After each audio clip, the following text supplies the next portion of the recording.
President Obama is taking flack from conservatives on Afghanistan. Republicans are upset that the president hasn't immediately accepted military leaders' recommendations to increase U.S. troops there.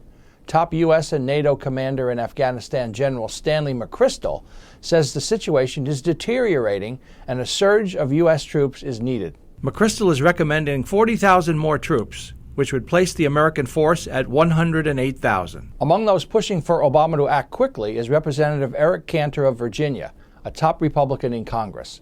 Cantor appeared on CNN to talk about this past week's meeting of congressional leaders and President Obama at the White House. I believe that the best move is to look to the commanders in the field. House Republican leader John Boehner of Ohio is also urging Obama to allow General McChrystal to testify publicly before Congress, and soon. But both Defense Secretary Robert Gates and White House National Security Advisor James Jones say it's best for commanders such as McChrystal to keep their advice to the president private and pass it quietly through the chain of command. For his part, Obama says he'll take his time assessing the situation, formulate an appropriate strategy, and then make his best judgment. But all this brings up a central question.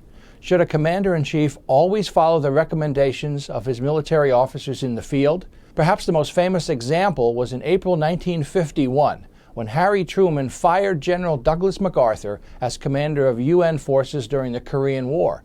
It came after MacArthur disagreed publicly with Truman's strategy of limited war. The key dilemma for Obama today, as with past wartime presidents, is how much to follow the wishes of the military brass as he figures out what to do next in Afghanistan. For U.S. News and World Report, I'm Ken Walsh.